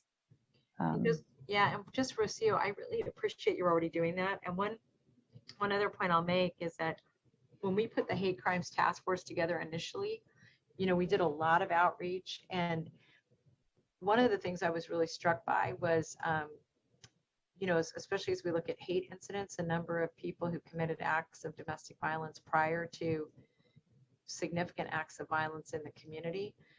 And I which is why I'm really wondering about the more recent efforts in the gender-based violence investments and the Know Your Role.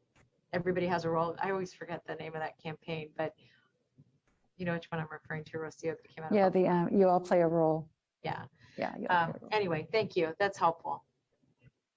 Thank you. Thank you, Supervisor Chavez. So at this point, do you have a motion to accept the report with additional comments from both Supervisor Chavez and myself? So moved. And I'll second it. And please call for a vote. Vice Chairperson Chavez. Yes. And Chairperson Lee. And yes as well. Thank and you. The report has been received. Okay. And let's see, now we're moving to item number 8. Item number 8 is to receive the report from the Technology Services and Solutions Department, TSS, relating to a status report on broadband and the Digital Equity Consortium. And to present the item here today, I believe is it Imre Kabai, the Chief Information Officer? Yes, Supervisor, this is Martha Lipinski, Deputy County Executive. Oh, hello, Martha. Thank you. I'll be kicking this off. Are you able to see my screen? Thank you. Yes. Thank you. So presenting today will be Nina Diamato, the Director of Information Technology from Technology Services and Solutions. This is a status report. It's a follow-up to our June 22nd report to the board on broadband infrastructure projects, funding opportunities, and plans for a connectivity and access study. So I will be turning it over to Nina, who will walk us through the progress since the last report in June, and then we'll take questions. Go ahead, Nina. Great, thanks, Martha. Good afternoon. Thanks for having me today. My name is Nina Diamato, and I want to thank you again for allowing us to present a quick update on the status of county broadband efforts. I'm presenting today on behalf of the county's Digital Equity Consortium. Okay, great. This is the slide I need. The Santa Clara County Digital Equity Consortium is a broad representation of leaders and executives who represent some of the county's core services to residents: health, education, and employment. It is chaired by the CIO and the County Executive's Office. Additionally, we have brought in the Director of Roads and Airports, who has extensive experience and knowledge in permitting and below-ground telecommunications fiber. The DEC has 2 main missions. First, we want to understand what factors create connectivity gaps. We do that through studies, understanding how much and how big through data, as well as why. Why are there connectivity gaps in the county? We understand that there are 3 factors that contribute to these gaps. Those factors include lack of infrastructure, the infrastructure that delivers the internet service, whether that is telecom, fiber, or wireless. Second, lack of affordability, whether that is because a resident cannot afford a service or the lack of infrastructure contributes to a disproportionately high cost for service. We see this factor come through in both our densely populated areas as well as our rural areas. Or is it a resident cannot afford a device, a phone, a tablet, a laptop, or a desktop computer? Third, lack of programming. Not understanding how to use a device, unclear on how to connect or access services. Training and educating our families, students, and seniors on how to connect and use a device to gain access is paramount to our success. The second mission is to pursue funds that combat the factor that is exacerbating the problem. Not only do we want funding, we want to ensure we spend the money in the right place. There is a team that supports the county's Digital Equity Consortium, and that team consists of a legal expert, a technical architect who is a network subject matter expert, a GIS specialist who creates digital mapping, and myself. Next slide. The DEC is focused on ensuring the county is represented as the state allocates the funding afforded in SB 156, which provides $3.25 billion for middle mile infrastructure within the counties of California. The DEC submitted comments to the California Public Utilities Commission on Friday, September 3rd, and those comments were forwarded to all supervisors' offices immediately following submission. So if you have questions, we encourage you to reach out. The next steps of this work is to create partnerships. And this is where the county's consortium becomes central to the work. Counties are key to unlocking the funding at the state and federal level.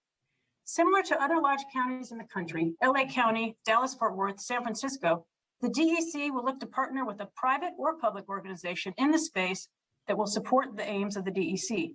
Specifically, that partner will be responsible for running assessments, 2, designing a strategic plan with initiatives that mitigate the infrastructure challenge, the affordability challenge, or the programming challenge. And 3rd, rounding our grant writing capability so we have good quality proposals as we chase these federal and state money that can cover the gaps in one of the 3 areas noted. That concludes my brief, and I'll hand it back to Martha. Thank you. With that, we'll take questions. Supervisor Lee, you're on mute. Sorry about that. I hate when that happens. Thank you very much, Supervisor Chavez. So first of all, I would just say, Supervisor Chavez, do you have any questions on this? Well, first of all, I am really excited about the work. And I want to say a very special thank you and commend staff for their work on the September 3rd comments to the Public Utilities Commission. On the assigned commissioner ruling, Martha, Imre, Nina, James, Deputy Counsel Jarrett Yang, and everyone else who worked on it, it was, they did an excellent job of laying out the local perspective, and that's going to be critical to have on the record. And also the best way to build out a robust, affordable, open access middle mile network in Santa Clara County, and that goes a long way to closing the digital divide. You know, just one suggestion I would make for future filings is instead of calling for a 20-year indefeasible right of use, I think we want to call it a minimum 20-year right of use. And preferably, I think we want to be in the more in the bucket of a right in perpetuity. And the reason I think that is important to start with is that we're using public dollars for these investments primarily. And we want to make sure that there's a public, not just public ownership, but a public control, so people don't hate us later, as we do some of them who made decisions that we're living with now. And then the other thing is I want to make sure in future reports that we have a much tighter timeline on the connectivity study, especially just given how quickly it's funny, things are moving fast and slow at the same time. So I get the problem. You're on uncertain territory. But because we have a ticking clock, especially at the state, I really want to make sure we're right where we need to be. And then on the dig once policy, I'm very interested in getting more information on the coordination with other jurisdictions, like specifically how do we think we can work with them and who do we want to work with. And then, you know, I'd like us really to start thinking about the options for the last mile connectivity to the underserved and unserved.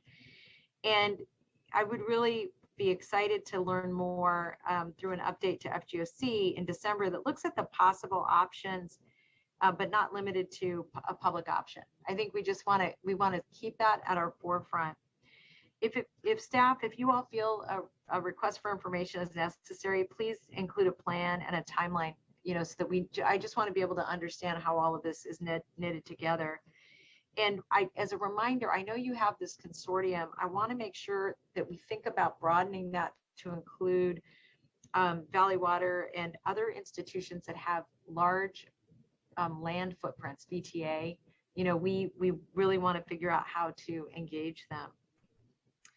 One of the most exciting things I think that came out of the governor's budget was, for the first time ever, a real public opportunity for the public to have a leadership role in broadband. I think AB 14 and SB 4 that are waiting for the governor's signature really remove a lot of roadblocks that were there forever. And I want to make sure that we focus so we're really shovel ready, both for middle and last mile. And I know you know this, Martha and Nina, that this really is a once in a generation opportunity. And I think we need the public sector to demonstrate that we're worthy of the challenge and worthy, frankly, of the political fight that got us positioned where we are today. Now, I obviously understand there's much more to be done with the California Public Utilities Commission, and we've got to really hang in there. But this is an opportunity for us to show that, that we can be inclusive of the entire community, as because the market's not going to do that. It hasn't so far. Thanks. Thank you for that. Yes, thank you, Supervisor Chavez. On the study that we talked about, there is this connectivity and access study. Do we know when you would expect that to be completed? I'm going to ask Nita to provide her best estimate. Sure. Yes. So we are actually putting forth monies, and I know the CIO is on and he could chime in whenever he's ready, but essentially we're going to fund that immediately. There's a lot of data that we're going to gather in the next 3 or 4 weeks once the census data is released. So we'll have a much better understanding through that data where we stand as a county. And then the why is really where we're going to bring on this vendor, right? We have to kind of conduct structured interviews, and my sense is we can get through that in the next, probably realistically, 4 to 6 months. We bring on a vendor that can do the actual work. And we've already interviewed, my colleagues on the advisory team have interviewed several organizations that have worked in this space and actually contracted with the other large counties in the country. So we're confident we can get them on pretty quickly. Good. I mean, obviously, we want to get the process sped up, right? Because of the fact that the sooner we get the study done, the sooner we can start deploying the need. And the need is very, very high, as we all know. So the census, now, in terms of census data, are you able to get through the census, figure out who is not getting the internet because of what they answered on the questionnaire, or just assuming it based on certain areas that they live in? And also, is it because of the fact that they might be rural, or even though they might not be rural, they're in highly concentrated area, but because of socioeconomic reasons, they're not getting it? So what type of data are you looking at in the census? Sure. So the census breaks it out by demographics, neighborhoods. It will actually allow us insight into the fiber lines owned by the telecoms. And then we kind of merge that with other data that's out there. And we sort of figure out by pockets where the gaps are. But that won't reveal the why. I mean, we can make some assumptions, but we need to probably, through that vendor I spoke of with the funding, go figure out the why. Sometimes it's that they don't have the right level of broadband, the right level of service, or it's that they don't really understand how to access it. So that's really what the study will provide. But I do want to reassure both supervisors that the study will not preclude us from pursuing funding that pops up. We will actually go after that money.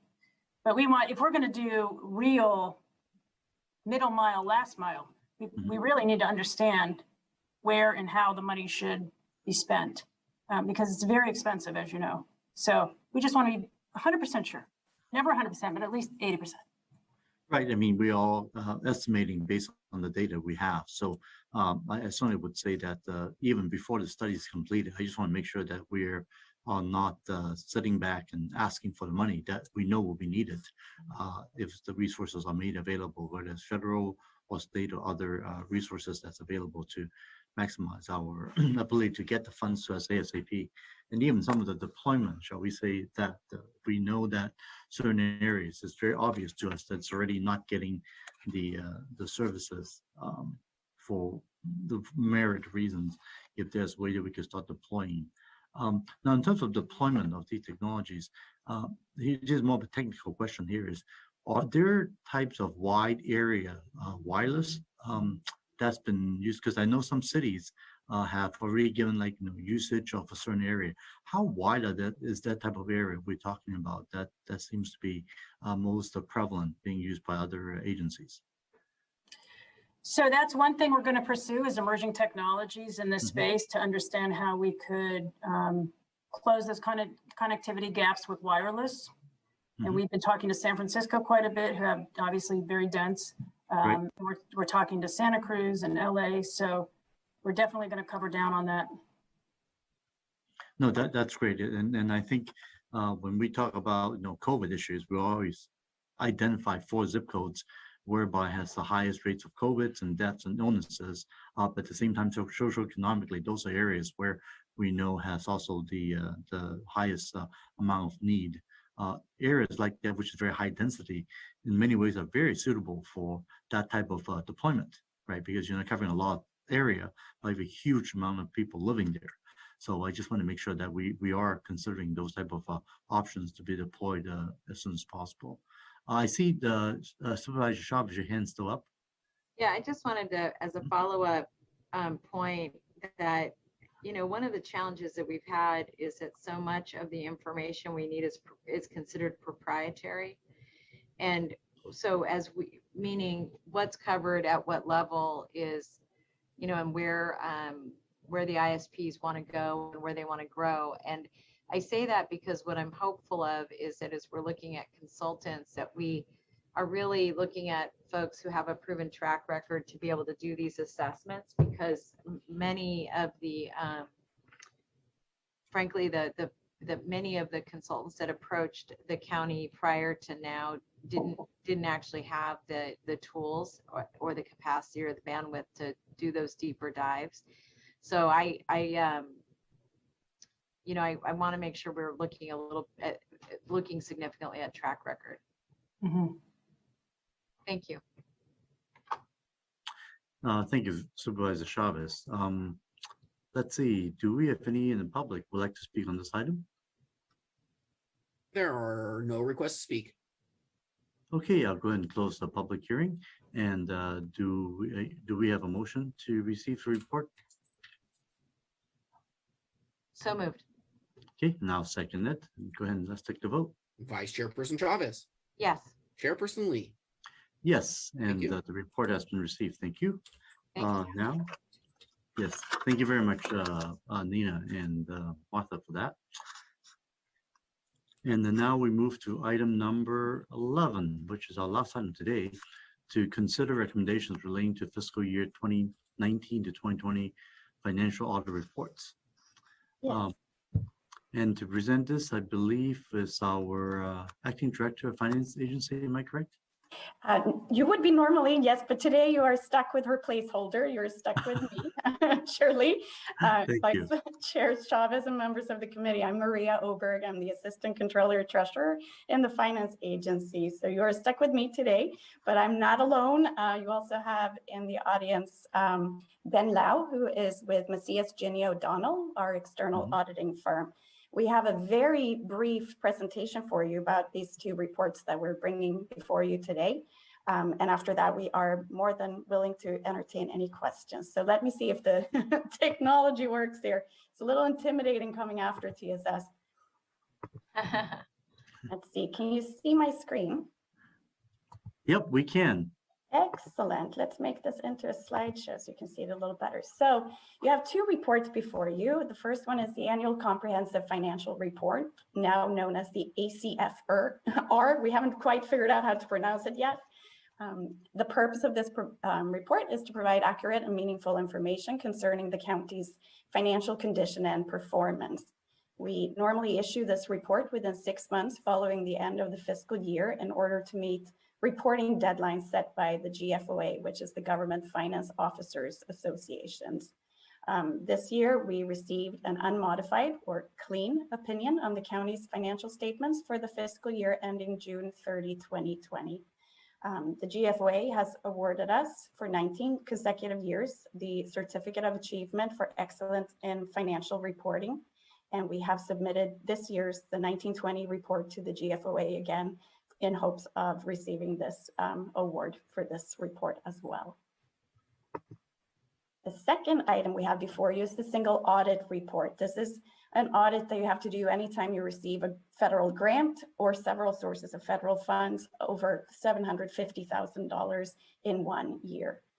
The report is conducted by the independent auditor with the objective to ensure fair presentation of the basic financial statements, as well as the schedule of expenditures of the federal funds. The independent auditor reviews the county's internal controls and compliance with legal requirements involved in the administration of these grants. And with that, that concludes the presentation, and we are happy to entertain questions. Great, thank you very much, Maria. And let's see,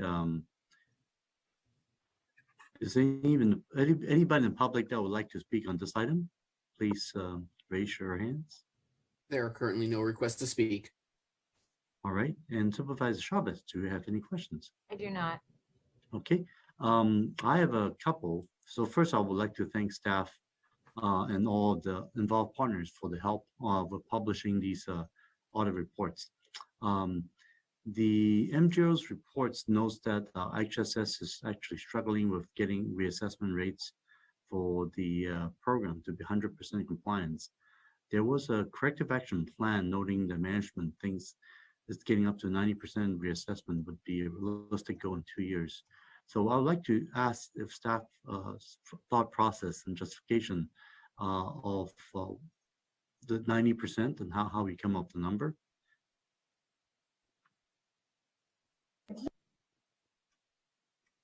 Sorry. Oh, yeah. Sorry. Yeah, see, Sure. I should not go after TSS. It's not good luck. I believe that's actually a question that's best asked of the staff running that program. And I don't know if anyone from SSA is in the audience. I was copied on a response that they said, I believe COVID has presented some slowdowns for them. I can give you a quick response today, and then we'll get back to you with the details in off agenda. But the basic theme is that there's still long-term question about what the costs will be for IHSS in the long run. Lots of changes going on at the state level, eligibility rules changing, and so we feel like it should be funded, the potential liability should be funded at a very high percentage in order to make sure that we have the flexibility to be able to deal with whichever way it goes. But I'll get you more detail in an off agenda. Okay, great. And of course, if it would take some time, maybe after COVID, to get to hopefully 100% compliance with these face-to-face assessment, that would be great.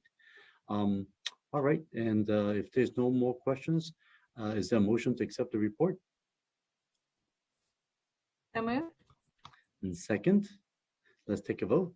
Vice Chairperson Chavez. Yes. And Chairperson Lee. Yes, as well, and the report has been received. Thank you very much. So we move forward to get ready to adjourn our meeting to Tuesday, September 21st, for a special FGOC meeting at 2 p.m. And the next regular meeting after that would be on Thursday, October 14th at 2 p.m. And with no further comments, the meeting's adjourned. Thank you. Thank you.